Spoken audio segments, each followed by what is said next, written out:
बुजुर्ग गुजरे शाह बकीउद्दीन इब्ने मखलद, फरमाते मेरी 19 साल उम्र थी, मैं नेशापुर में पढ़ा करता था। मेरे अंदर इल्म का बड़ा शौक था। एक उस्ताद के पास जब मैं पढ़ने गया तो मेरे उस्ताद मुझे फरमाने लगे कि बेटे तेरा ज़र्फ बड़ा है और मेरा इल्म छोटा है, तू किसी बड़े आलिम के पास जा। मैंने उस्ताद से कहा कहाँ जाऊं? तो कहने लगे अगर हो सके ना तो बगदाद शरीफ चला जा। इमाम अहमद बिन हम्बल की बारगाह में हाजिरी थी। वो हदीस के हाफिज हैं। आज भी आप उनकी मुस्लिम इमाम अहमद देखें, जो हदीस का तालिब इल्म होता है उसे मजा आ जाता है पढ़ने पर। क्या बात है इमाम अहमद बिन हम्बल की, उन्होंने अल्लाह ने एजाज दिया कि आज भी मक्के और मदीने में इमाम अहमद बिन हम्बल के मजहब पर फतवा दिया जाता है। वहां के लोग हम्बली कहलाते, इतनी अल्लाह ने उन्हें शान अता फरमाई। कहते हैं मैं निशापुर से निकला जब तो बहरी रास्ते के लिए मैं आने लगा यहाँ।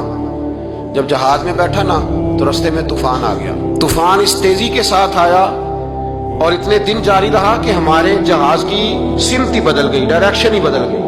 गोया जाना इधर था तो जहाज का मुंह इधर हो गया। फरमाते हैं जाके किसी किनारे हम उतरे। ये देखें जो लोग तालिब इल्म जाते थे, फरमाते हैं वहां जाके उतरे। वहां पता चला कि इस जजीरे पे हम उतरे हैं, यहाँ से अगर पैदल जाएंगे तो 7 महीने में बगदाद पहुंचेंगे। और फरमाते हैं कि पैसे भी कोई नहीं, खत्म हो गए। अब मैं वहां से उतरा, पत्ते खाता, 7 महीना लगा और मैं बगदाद शरीफ पहुंचा। और जब पूरी जद्दोजहद करके वहां पहुंच गया ना तो पता चला कि इमाम अहमद बिन हम्बल का तो मदरसा ही बंद हो गया। उनके तो जुमा पढ़ाने पे पाबंदी लग गई है। वक्त का बादशाह नाराज हो गया, इसका मतलब है वो भी सियासी बातें करते होंगे। नाराज हो गया, उसने पकड़ के आपको जेल में डाल दिया। तो इमाम साहब तो पढ़ाते ही नहीं। फरमाते मैं अब तलाश करने लगा कि मुझे पता चले इमाम साहब कहाँ कैद हैं। बताया गया कि उनको उनके घर को जेल, सब जेल करार दे के नजर बंद कर दिया गया और घर के चारों कोने में पुलिस खड़ी है। इमाम अहमद बिन हम्बल रहमतुल्लाह ताला अलैह के वो शागिर्द शाह बकीउद्दीन साहब फरमाते हैं कि मैं जब वहां पहुंच गया, वहां पहुंच करके मैंने लोगों से कहा कि तुम ना करीब ना जाना, बस मुझे बता देना कि इमाम साहब का घर कहाँ है। तो कहते हैं एक शख्स ने मुझे कहा कि मैं उंगली का इशारा नहीं करूंगा, आंख का इशारा करूंगा, क्योंकि हालात बड़े खराब हैं। कहते उसने आंख के इशारे से बताया कि वो सामना गेट इमाम साहब का है। कहते मैं वापस आ गया। अब सारी रात सोचता रहा कि इमाम साहब के घर तालीम हासिल करने कैसे जाना है। फरमाते हैं फिर मुझे एक तजवीज समझ में आई। सुबह जब मैंने उठा तो मैंने सर से पगड़ी उतारी, अपने बालों में हाथ डाल के बाल बखेर दिए, चारों जानब बिखर गए, जुल्फे रखी हुई थी। फरमाते हैं फिर मैंने अपनी कमीज को थोड़ा सा एक जगह से फाड़ा, थोड़ा सा दूसरी जगह से फाड़ा, टखनों के करीब करके कहते हैं मैंने जाके थोड़ी सी तहमत को भी फाड़ा। हाथ के अंदर मैंने कासा पकड़ा जैसे फकीर मांगने वाले पकड़ते। अब तो फकीर कहता ना अल्लाह भला करे, अल्लाह भला करे। तो उस जमाने में कहते थे अजरुकुम अल्लाह, अजरुकुम अल्लाह, तुम्हें अल्लाह अजर दे, तुम्हें अल्लाह। कहते हैं ये वजीफा मैंने अच्छी तरह पकाया, नजरें मैंने झुका ली, फटे पुराने कपड़े पहन के ना तो बगदाद की गलियों में, बगदाद की गलियों में तेरी तलाश में फिरा मैं जंगल, पहाड़ और दश्त में। कहते हैं बगदाद की गलियों में कभी इधर कभी उधर, मैं ना वो लिए ना कासा, मैं घूम रहा हूं, फिर रहा हूं, तेनू लब दे आप गवाचे।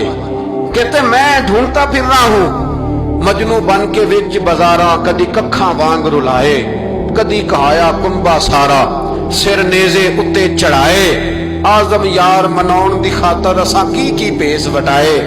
फरमाते हैं कि वो कासा लिए तो मैं निकला, सिपाही खड़े थे, उनसे भी मैंने कहा अजरुकुम अल्लाह। कहते हैं एक दिनार उन्होंने भी मेरे कासे में डाला। फिर इमाम अहमद बिन हम्बल का दरवाजा आया तो मैंने दरवाजे पे खड़े होकर अजरुकुम अल्लाह, अजरुकुम अल्लाह, अजरुकुम अल्लाह। कहते मेरा जोश ही बदल गया।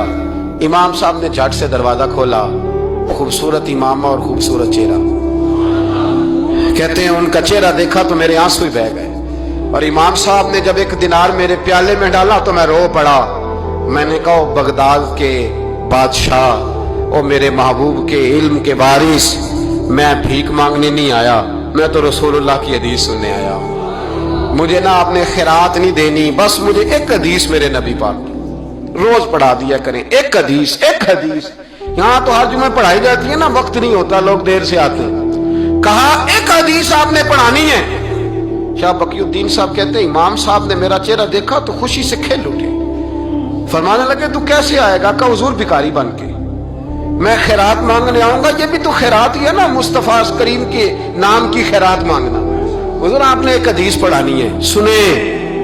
शाह बकीउद्दीन कहते हैं मैं पूरा साल भिखारी बन के जाता रहा। ये जज्बा, ये शौक, पूरा साल भीख मांगने की गरज।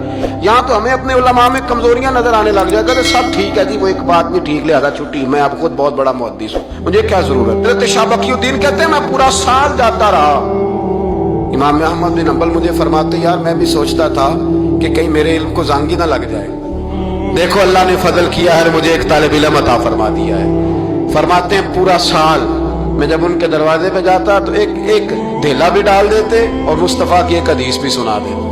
और फरमाते हैं दुनिया सारी पढ़ती है, पर हमारे पढ़ने का उस्ताद अंदाज ये था कि उस्ताद पहले इमामा बांधते, जुब्बा पहनते, और उस कैद में नजरबंदी के आलम में जब वो नबी पाक की हदीसें सुनाते तो उनकी आंखें आंसुओं से भर जाती, वो रोते हुए तड़पते हुए हदीस सुना, और मैं भी उसी दर्द से वो बात वसूल करता। फरमाते हैं साल गुजर गया, हुक्मरान मर गया, फौत हो गया, नया बादशाह आया, उसने खुद इमाम अहमद बिन हंबल को बड़ा मदरसा बना के दिया। उसने बड़ी जामे मस्जिद में इमाम साहब के खुतबा जुमा का बंदोबस्त किया। फरमाते हैं हजारों तालिब इल्म कई मुल्कों से इमाम साहब के दरवाजे पर आके बैठने लगे। फरमाते हैं जब मैं भी पहुंचा ना तो इमाम फरमाने लगे तू जरा आगे आ जा। कहते मैं आगे आया तो फरमाने लगे भी इल्म तुम्हें भी देता हूँ, तुम्हें भी पढ़ाऊंगा, मरते दम तक पढ़ाऊंगा, पर जो मेरे अंदर फैज की खैरात थी ना वो सारी इसने हासिल कर ली।